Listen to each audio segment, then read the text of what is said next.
रात का समय है। चारों ओर गहरी शांति फैली हुई है। दुनिया सो चुकी है, लेकिन आपकी आंखों में अभी भी नींद नहीं है। आप खिड़की के बाहर देखते हैं और अचानक आपके मन में एक सवाल उठता है, क्या मैं सच में बाकी लोगों जैसा हूं? शायद ये सवाल आपने अपने आप से पहले भी कई बार पूछा होगा, क्योंकि अक्सर ऐसा होता है कि जिन बातों पर दूसरे लोग बिना सोचे समझे विश्वास कर लेते हैं, उन्हें आपका मन तुरंत स्वीकार नहीं कर पाता। जहां दूसरे लोग केवल घटनाएं देखते हैं, वहीं आपका मन उन घटनाओं के पीछे छिपे कारण खोजने लगता है। जहां अधिकांश लोगों के लिए बातचीत वहीं समाप्त हो जाती है, वहीं आपके भीतर उसका अर्थ, उसकी परतें और उसके पीछे छिपे सवाल अब भी चलते रहते हैं। कई बार लोगों ने शायद आपसे कहा होगा, तुम बहुत ज्यादा सोचते हो, इतनी गहराई में जाने की क्या जरूरत है, जिंदगी को थोड़ा आसान बनाओ। धीरे धीरे आपने भी शायद ये मानना शुरू कर दिया कि शायद आपके अंदर ही कोई कमी है। लेकिन अगर सच इससे बिल्कुल अलग हो तो, अगर यही अलग होना आपकी सबसे बड़ी कमजोरी नहीं बल्कि आपकी सबसे बड़ी ताकत हो तो, अगर दुनिया आपको इसलिए नहीं समझ पाती क्योंकि आपका मन सतही उत्तरों से कभी संतुष्ट ही नहीं होता, यहीं से शुरू होती है एक गहरी मनोवैज्ञानिक यात्रा। एक ऐसी यात्रा जिसे समझने और समझाने के लिए 20वीं शताब्दी के महान मनोवैज्ञानिक कार्ल युंग ने अपना पूरा जीवन समर्पित कर दिया। युंग का मानना था कि हर इंसान के भीतर एक ऐसा व्यक्तित्व छिपा होता है जिसे वो स्वयं भी पूरी तरह नहीं जानता। हम केवल वही नहीं हैं जो दुनिया को दिखाई देते हैं। हमारे भीतर अनगिनत यादें हैं, अनकहे डर हैं, दबी हुई इच्छाएं हैं और ऐसी संभावनाएं हैं जो शायद अभी तक जागी ही नहीं हैं।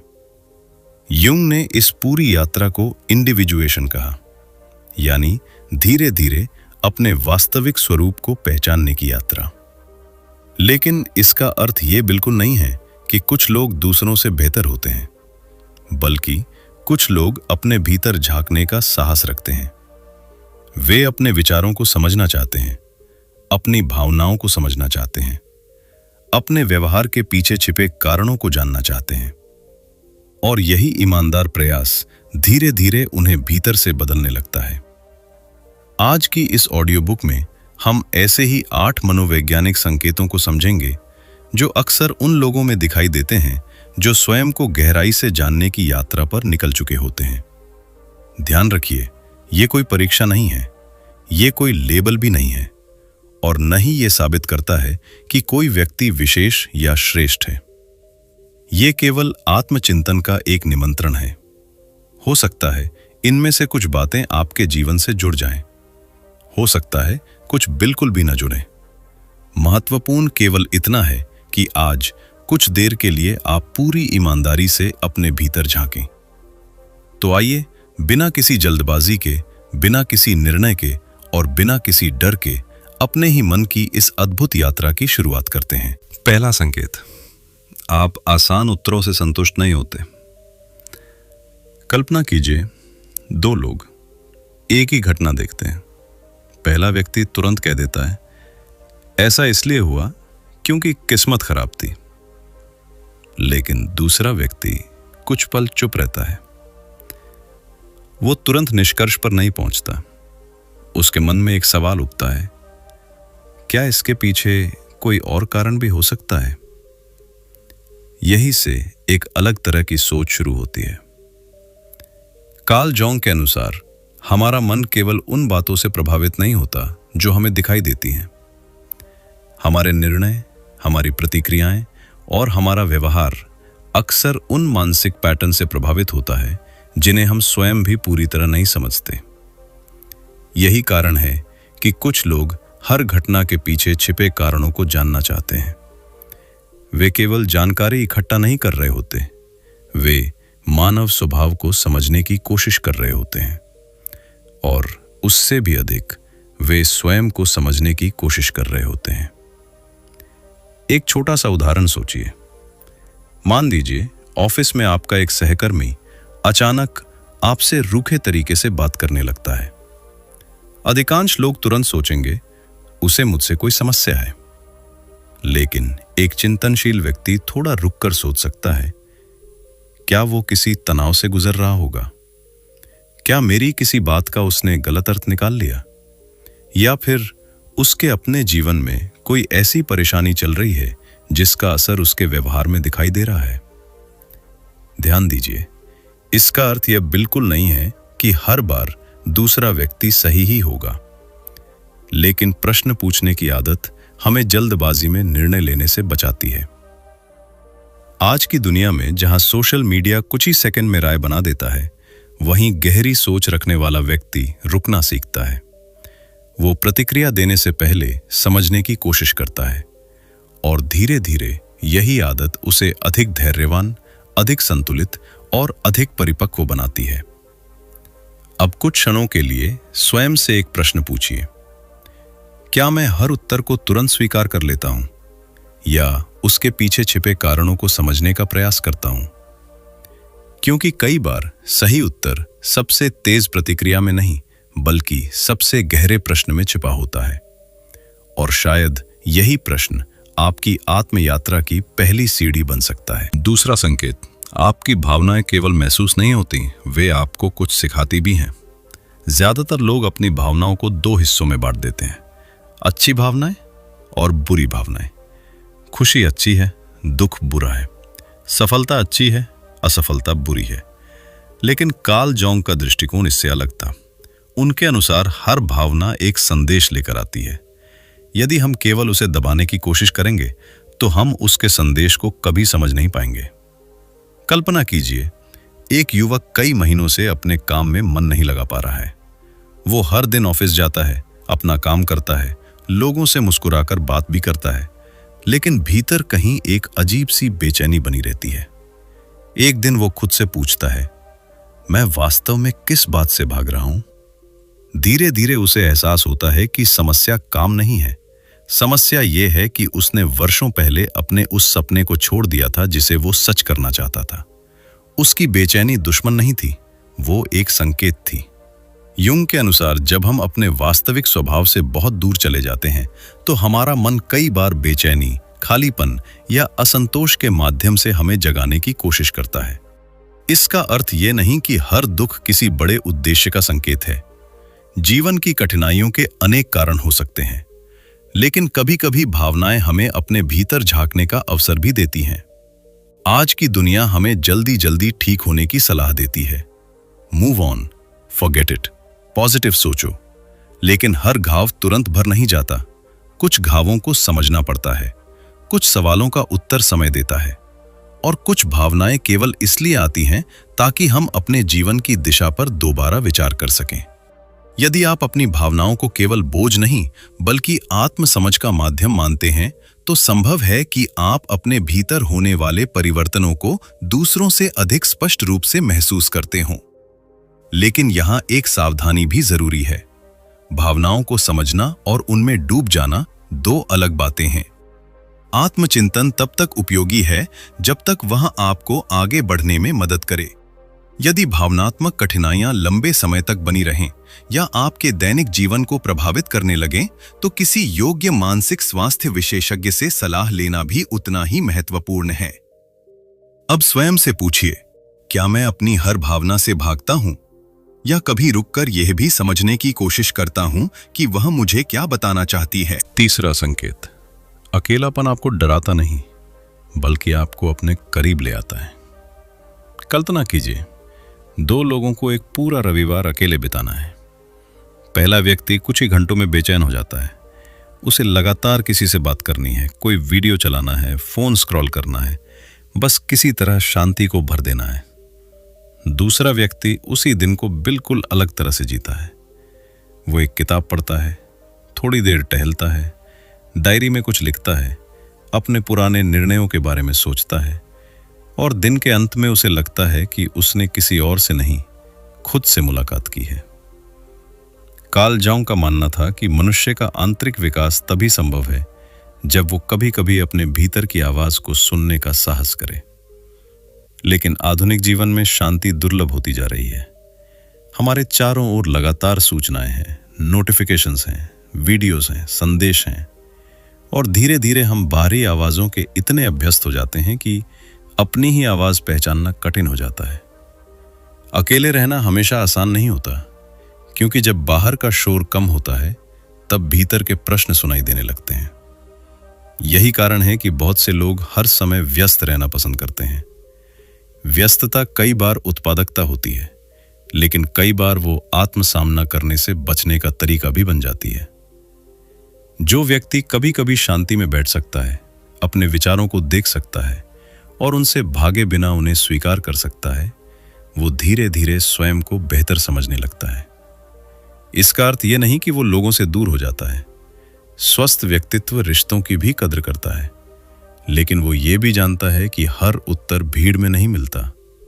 कुछ उत्तर केवल तब मिलते हैं जब मन शांत हो। आज एक छोटा सा प्रयोग कीजिए, सिर्फ 10 मिनट, बिना मोबाइल, बिना संगीत, बिना किसी स्क्रीन के। बस अपने साथ बैठिए।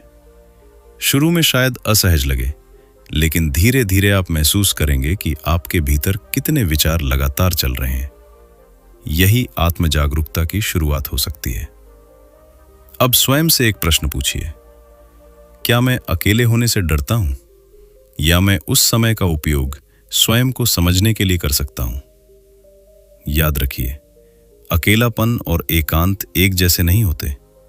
अकेलापन वो है जहां हमें किसी की कमी महसूस होती है, लेकिन एकांत वो है जहां हम अपने भीतर की उपस्थिति महसूस करना सीखते हैं। और कई बार यही शांत क्षण हमारे व्यक्तित्व को सबसे गहराई से बदलना शुरू कर देते हैं। चौथा संकेत, आप लोगों को केवल उनके शब्दों से नहीं बल्कि उनके व्यवहार के पैटर्न से समझने की कोशिश करते हैं।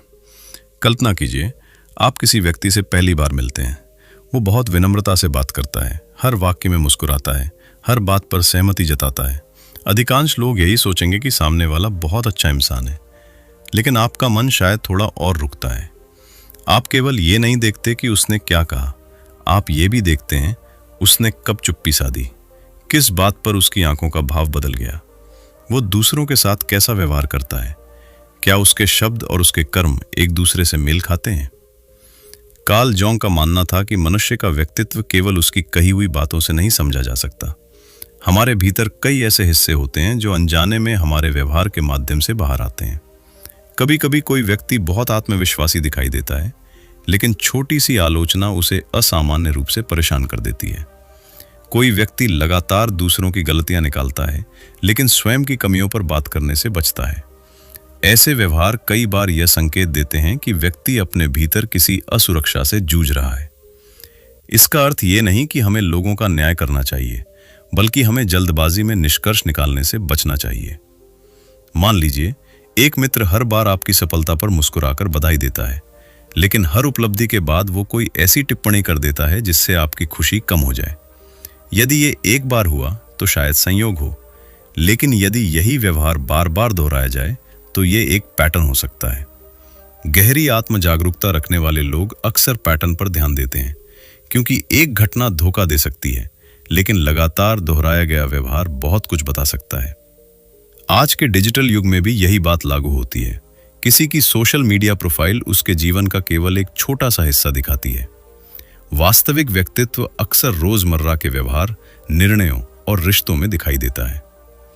अब स्वयं से पूछिए, क्या मैं लोगों को केवल उनके शब्दों से पहचानता हूं, या उनके लगातार दोहराए जाने वाले व्यवहार पर भी ध्यान देता हूं? पांचवा संकेत, आप अपनी कमजोरियों से भागने के बजाय उन्हें समझने की कोशिश करते हैं।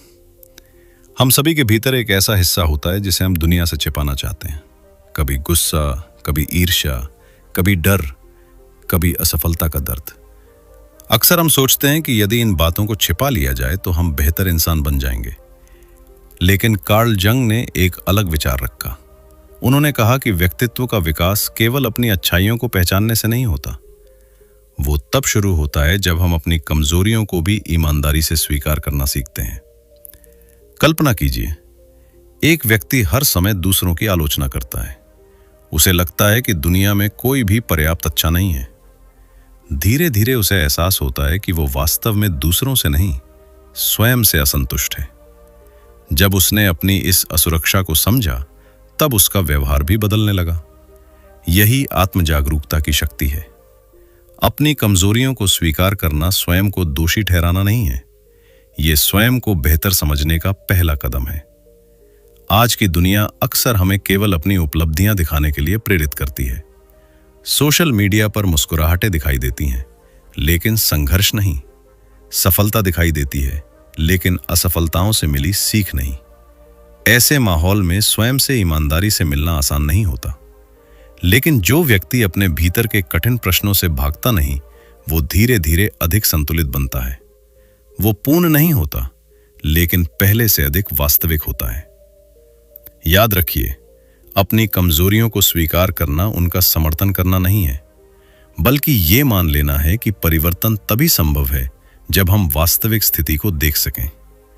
यदि कोई व्यक्ति ये कहता रहे कि उसे कभी गुस्सा आता ही नहीं, तो वो अपने गुस्से को समझने का अवसर खो देता है। लेकिन यदि वो स्वीकार कर ले कि हाँ, मुझे कभी कभी गुस्सा आता है और मैं इसे बेहतर ढंग से संभालना सीखना चाहता हूं, तो विकास की प्रक्रिया शुरू हो जाती है। यही परिपक्वता है, यही आत्मविकास है, और शायद यही वो साहस है जिसकी बात जंग अपने विचारों में बार बार करते हैं, अपने भीतर की वास्तविकता से मिलने का साहस। अब स्वयं से एक अंतिम प्रश्न पूछिए, क्या मैं अपनी गलतियों को केवल छिपाने की कोशिश करता हूं, या उनसे सीखकर अपने व्यक्तित्व को थोड़ा थोड़ा बेहतर बनाने का प्रयास भी करता हूं? धीरे धीरे यही छोटे छोटे ईमानदार उत्तर हमें उस व्यक्ति के करीब ले जाते हैं जो बनने की क्षमता हमारे भीतर पहले से मौजूद है। छठा संकेत, आप जीवन में केवल सफलता नहीं बल्कि अर्थ भी खोजते हैं। कल्पना कीजिए, दो लोगों को एक जैसी नौकरी मिली है, दोनों की तनख्वाह अच्छी है, दोनों के पास सुविधाएं हैं, लेकिन कुछ वर्षों बाद उनमें से एक व्यक्ति भीतर से संतुष्ट है, जबकि दूसरा लगातार खालीपन महसूस करता है। ऐसा क्यों?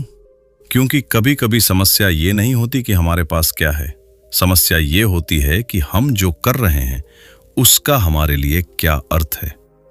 कार्ल ज़ोंग के विचारों में मनुष्य केवल जीवित रहने के लिए नहीं जीता, वो अर्थ खोजने वाला प्राणी है। जब हमारा काम, हमारे रिश्ते और हमारे निर्णय हमारे मूल्यों से जुड़ने लगते हैं, तब जीवन केवल दिन गुजारने का नाम नहीं रहता, वो एक दिशा बन जाता है। आज की दुनिया में सफलता को अक्सर केवल पैसे, प्रसिद्धि या पद से मापा जाता है, लेकिन आपने शायद ऐसे लोगों को भी देखा होगा जिनके पास सब कुछ है, फिर भी वे भीतर से बेचैन हैं। और दूसरी ओर कुछ लोग साधारण जीवन जीते हैं, फिर भी उनके चेहरे पर एक गहरी शांति दिखाई देती है। अंतर बाहरी परिस्थितियों में नहीं, भीतरी अर्थ में होता है। मान लीजिए, एक डॉक्टर केवल पैसा कमाने के लिए काम करता है, दूसरा डॉक्टर भी अच्छी कमाई करता है, लेकिन हर मरीज के जीवन में बदलाव लाने को अपने काम का उद्देश्य मानता है। दोनों एक ही पेशे में हैं, लेकिन उनके अनुभव अलग हो सकते हैं, क्योंकि उद्देश्य काम को केवल पेशा नहीं रहने देता, वो उसे एक अर्थ देता है। यदि आप अक्सर खुद से पूछते हैं, मैं ये क्यों कर रहा हूं? क्या ये मेरे मूल्यों से मेल खाता है? क्या ये मुझे भीतर से संतुष्ट करता है? तो संभव है कि आप केवल उपलब्धियां नहीं बल्कि जीवन की दिशा खोज रहे हों। ध्यान रहे, हर व्यक्ति का अर्थ अलग हो सकता है। किसी के लिए परिवार, किसी के लिए ज्ञान, किसी के लिए सेवा, किसी के लिए रचनात्मकता। कोई एक उत्तर सबके लिए सही नहीं होता। महत्वपूर्ण यह है कि उत्तर आपका अपना हो। अब स्वयं से पूछिए, यदि मेरे जीवन से पद, पैसा और प्रशंसा कुछ समय के लिए हट जाएं, तो क्या फिर भी मेरे पास जीने का कोई अर्थ बचेगा? सातवां संकेत, आप अपने विचार बदलने से नहीं डरते। बहुत से लोग अपनी राय को अपनी पहचान बना लेते हैं। एक बार जो मान लिया, बस वही अंतिम सत्य। लेकिन क्या विकास बिना परिवर्तन के संभव है? कार्ल ज़ोंग का मानना था कि मनुष्य का व्यक्तित्व स्थिर नहीं है। हम सीखते हैं, बदलते हैं, नई परिस्थितियों से गुजरते हैं, और हर अनुभव हमें थोड़ा नया बना सकता है। कल्पना कीजिए, कुछ वर्ष पहले आपको लगता था कि सफलता का मतलब केवल अधिक पैसा है। फिर जीवन में कुछ ऐसे अनुभव आए जिन्होंने आपको सिखाया कि स्वास्थ्य, रिश्ते और मानसिक शांति भी उतने ही महत्वपूर्ण है। क्या यह बदलाव कमजोरी है या परिपक्वता? कई लोग सोचते हैं कि यदि उन्होंने अपनी राय बदल ली तो लोग उन्हें अस्थिर समझेंगे। लेकिन सच्चाई ये है कि नई जानकारी मिलने पर अपने विचारों की समीक्षा करना बौद्धिक ईमानदारी का संकेत हो सकता है। इसका अर्थ ये नहीं कि हर दिन अपनी मान्यताएं बदलते रहें, बल्कि ये कि जब ठोस अनुभव या बेहतर समझ मिले तब स्वयं को बदलने की अनुमति दें। आज इंटरनेट पर हर व्यक्ति अपनी बात को अंतिम सत्य साबित करने में लगा है। बहस जीतना आसान हो गया है, लेकिन सीखना कठिन। ऐसे समय में जो व्यक्ति ये कह सकता है, शायद मैं इस विषय को पूरी तरह नहीं समझ पाया था, मुझे इस पर फिर से विचार करना चाहिए, वो अक्सर अपने विकास के लिए नए दरवाजे खोल देता है। याद रखिए, मजबूत व्यक्तित्व का अर्थ जिद्दी होना नहीं है। मजबूत व्यक्तित्व का अर्थ है सत्य के प्रति ईमानदार रहना, चाहे वो हमारे पुराने विश्वासों से अलग ही क्यों ना हो। एक बीज यदि ये तय कर ले कि वो कभी नहीं बदलेगा, तो वो पेड़ नहीं बन सकता। विकास हमेशा परिवर्तन की मांग करता है। अब स्वयं से पूछिए, क्या मैं केवल सही साबित होना चाहता हूं या वास्तव में सीखना भी चाहता हूं? इन 6 और 7 संकेतों के बीच एक गहरा संबंध है। जब जीवन में अर्थ मिलने लगता है तो हम अपने अहंकार से कम और अपनी जिज्ञासा से अधिक जीने लगते हैं। और जब जिज्ञासा जीवित रहती है तब सीखना कभी बंद नहीं होता। यही निरंतर सीखने की क्षमता धीरे धीरे व्यक्तित्व को परिपक्व बनाती है। लेकिन अभी एक अंतिम संकेत बाकी है, शायद वही सबसे महत्वपूर्ण है, क्योंकि वही तय करता है कि हमारी सारी समझ केवल विचार बनकर रह जाएगी या हमारे जीवन का हिस्सा भी बनेगी। 8वां संकेत, आप अपने वास्तविक स्वरूप के अनुसार जीने का साहस रखते हैं। अब तक हमने जिन सभी संकेतों की बात की, वे अंततः एक ही दिशा की ओर ले जाते हैं। वो दिशा है अपने वास्तविक व्यक्तित्व को पहचानना और उसके अनुसार जीवन जीना। ये सुनने में सरल लगता है, लेकिन वास्तव में ये शायद जीवन की सबसे कठिन यात्राओं में से एक है। क्यों? क्योंकि बचपन से ही हम पर अनेक पहचानें चढ़ने लगती हैं। लोग कहते हैं, ऐसे बनो, वैसा मत करो, लोग क्या सोचेंगे। धीरे धीरे हम दूसरों की अपेक्षाओं के अनुसार स्वयं को ढालने लगते हैं। हम मुस्कुराते हैं जबकि भीतर दुख होता है। हम हाँ कहते हैं जबकि मन नहीं कहना चाहता है। हम सफल दिखते हैं लेकिन भीतर थके हुए होते हैं। कार्ल जॉन्ग ने इस बाहरी सामाजिक पहचान के लिए पर्सना शब्द का उपयोग किया। पर्सना आवश्यक है। समाज में रहने के लिए हम सभी कुछ भूमिकाएं निभाते हैं। कोई शिक्षक है, कोई डॉक्टर, कोई व्यापारी, कोई माता पिता। लेकिन समस्या तब शुरू होती है जब हम अपनी भूमिका को ही अपनी पूरी पहचान मान लेते हैं। तब हम भूल जाते हैं कि भूमिका के पीछे भी एक इंसान है, एक ऐसा इंसान जिसके अपने सपने हैं, अपने डर हैं, अपनी संवेदनाएं हैं और अपनी सच्चाई है। इंडिविजुएशन का अर्थ यही नहीं कि आप समाज छोड़ दें या हर नियम तोड़ दें। इसका अर्थ है धीरे धीरे ये समझना कि आप वास्तव में कौन हैं, आप किन मूल्यों के साथ जीना चाहते हैं, कौन से निर्णय केवल दूसरों को खुश करने के लिए ले रहे हैं और कौन से निर्णय आपके अपने विवेक से निकल रहे हैं। मान लीजिए एक व्यक्ति केवल इसलिए एक करियर चुनता है क्योंकि परिवार उससे यही अपेक्षा करता है। वर्षों बाद वह आर्थिक रूप से सफल हो जाता है, लेकिन भीतर से संतुष्ट नहीं होता। दूसरा व्यक्ति भी जिम्मेदारियों को निभाता है, लेकिन धीरे धीरे अपने वास्तविक रुचि के क्षेत्र में सीखना शुरू करता है। वह रात में पढ़ता है, नई कौशल विकसित करता है, छोटे छोटे कदम उठाता है। कुछ वर्षों बाद उसका जीवन केवल सफल ही नहीं, अधिक अर्थपूर्ण भी हो जाता है। ये कहानी किसी एक पेशे की नहीं है, ये उस साहस की कहानी है जिसमें व्यक्ति अपने जीवन की दिशा को सचेत रूप से चुनता है। इसका अर्थ ये भी नहीं कि हर इच्छा का तुरंत पीछा किया जाए। परिपक्वता का अर्थ जिम्मेदारी से भागना नहीं है, बल्कि जिम्मेदारियों और अपने वास्तविक व्यक्तित्व के बीच संतुलन बनाना है। शायद यही कारण है कि आत्मविकास एक घटना नहीं, एक निरंतर प्रक्रिया है। हर दिन थोड़ा थोड़ा, हर निर्णय थोड़ा थोड़ा, हर अनुभव थोड़ा थोड़ा, और धीरे धीरे हम उस व्यक्ति के करीब पहुंचने लगते हैं जो बनने की क्षमता हमारे भीतर पहले से मौजूद थी। यदि आपने इस पूरी यात्रा को ध्यान से सुना है तो शायद आपने महसूस किया होगा कि इन 8 संकेतों का उद्देश्य किसी को दुर्लभ, विशेष या श्रेष्ठ साबित करना नहीं है। इनका उद्देश्य केवल एक बात याद दिलाना है कि हर व्यक्ति अपने भीतर विकास की संभावना लेकर जन्म लेता है। कुछ लोग इस संभावना को जल्दी पहचान लेते हैं, कुछ लोग जीवन के कठिन अनुभवों के बाद, और कुछ लोग शायद बहुत देर से। लेकिन शुरुआत कभी भी की जा सकती है। आज हमने जिन 8 संकेतों पर बात की वे थे: आसान उत्तरों से संतुष्ट न होना, अपनी भावनाओं को समझने का प्रयास करना, एकांत को आत्मचिंतन का अवसर बनाना, लोगों के व्यवहार के पैटर्न पर ध्यान देना, अपनी कमजोरियों को स्वीकार करके उनसे सीखना, जीवन में अर्थ की खोज करना, नई समझ मिलने पर अपने विचारों की समीक्षा करना, और अंत में अपने वास्तविक मूल्यों के अनुसार जीने का साहस विकसित करना। यदि इनमें से कुछ बातें आपसे जुड़ती हैं तो उन्हें किसी लेबल की तरह मत अपनाइए, उन्हें अभ्यास की तरह अपनाइए, क्योंकि व्यक्तित्व कोई स्थिर चीज नहीं है। वो हर अनुभव के साथ विकसित होता है, हर ईमानदार प्रश्न के साथ बदलता है, हर सचेत निर्णय के साथ परिपक्व होता है।